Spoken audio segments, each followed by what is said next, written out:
Madam हमारी पुरानी पीढ़ी 1952 से रामलीला होती है। गढ़वाल की ऐतिहासिक राजधानी है पुरानी पीढ़ी। वो डूबने के बाद संस्कृति डूब गई। कुछ वर्षों बाद हमने उसका पुनर्जीवन किया। पुनर्जीवन में हमने जो हमारा काव्य पाठ था उसको वैसा ही पौराणिक रखा।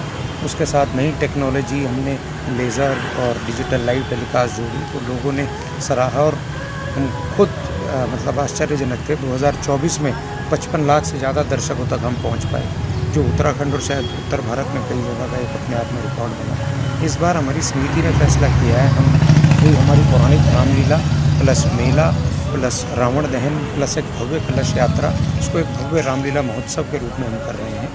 और ये 22 सितंबर से श्री गुरु नानक मैदान रेस कोर्स में ये भव्य रामलीला महोत्सव शुरू होगा। रामलीला मंचन 3 अक्टूबर तक चलेगी। 2 अक्टूबर को दशहरा जो मनाया जाता है उसमें रावण, मेघनाथ, कुंभकर्ण और लंका के सांकेतिक पुतला दहन होंगे इसी ग्राउंड में। साथ में भव्य मेला है जो 20 सितंबर से यानी आज से दोपहर से भव्य मेले का भी आयोजन शुरू हो जाएगा। और आज बहुत महत्वपूर्ण है, आप सुबह सुबह सुन रहे हैं, अभी 10:30 बजे आप जो भी लोग देहरादून और आसपास आएँ, हनुमान जी का जो सबसे प्राचीन मंदिर है देहरादून में घंटाघर के निकट 1840 का वो मंदिर है, वहाँ हम नमन करते हुए उनको हाथ जोड़ते हैं हनुमान जी को। पल्टन बाज़ार, राजा रोड, त्यागी रोड, प्रिंस चौक, त्यागी रोड होते हुए ग्राउंड की तरफ आएंगे। उस कलश यात्रा में हमारे गढ़वाल की डोलियाँ, वाद्य यंत्र, रणसिंगे, ढोल दमाऊ के साथ साथ जो डमरू ढोल वाले हैं जो शिव ढोल जिसको कहते हैं, टपकेश्वर महादेव की जो मंडली है वो लोग रहेंगे, बैंड बाजे रहेंगे, घोड़े रहेंगे, एक 10 और 12 फीट के हनुमान जी रहेंगे जो ध्वजा लेकर राम जी का सबसे आगे चलेंगे। एक अद्भुत किस्म का हमने एक अपनी तरफ से प्रयास किया है। सब संस्कृतियों में उड़ीसा के मृदंग है, जो मृदंग होते हैं जो हरे रामा हरे कृष्णा वो रहेंगे। और कई इस प्रकार के आपको वाद्य यंत्र अलग अलग प्रादेशिक देखने को मिलेंगे।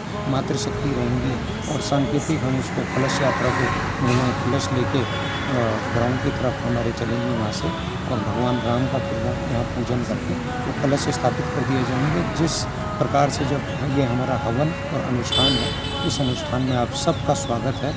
ये अपने आप में बहुत बड़ा एक आयोजन हम लोग कर रहे हैं।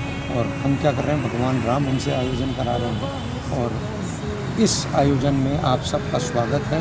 और भव्य कलश यात्रा हो या रामलीला हो या मेला हो, आप आएँ, आनंद लीजिए। अपने बच्चों को अपनी पौराणिकता के बारे में बताइए, गढ़वाल की संस्कृति के बारे में बताइए, उत्तराखंड के जो हमारे हिस्ट्री है, जो हमारा कल्चर है, उसके बारे में बताइए। इसलिए हम ये सब कर रहे हैं कि हमारी जो अगली पीढ़ी है उस पर अगर ये ट्रांसफ़र नहीं होगा तो बहुत मुश्किल हो जाएगी अगली पीढ़ी को ये सबसे जोड़ना। क्योंकि आज हमारी अगली पीढ़ी मोबाइल, डिजिटल लाइव टेलीकास्ट और अलग तरीके के हमारे बच्चे होंगे, तो उनको कैसे धर्म कर्म और पौराणिकता के साथ जोड़ा जाए, उसका हमारा प्रयास है।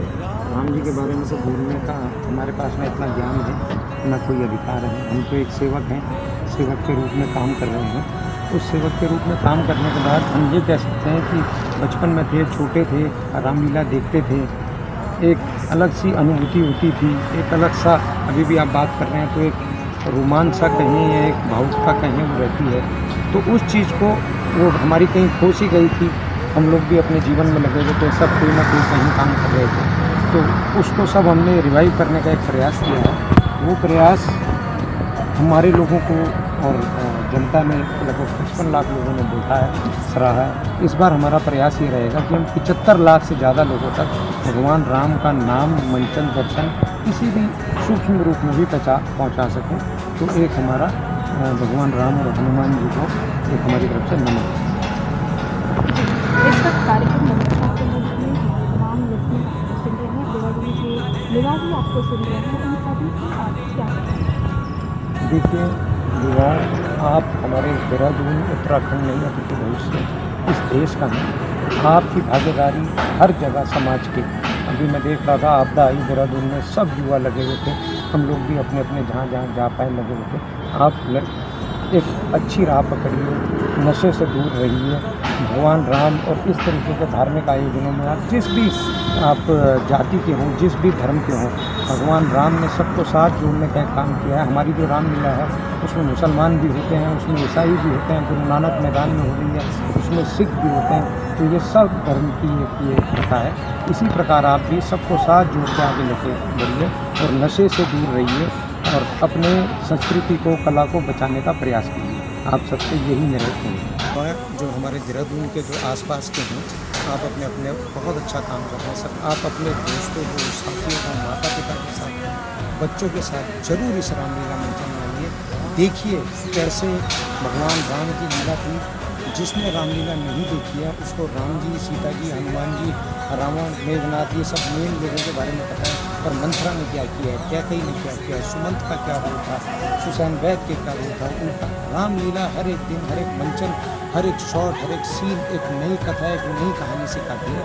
आप जरूर आइए, यह हमारा इतिहास है।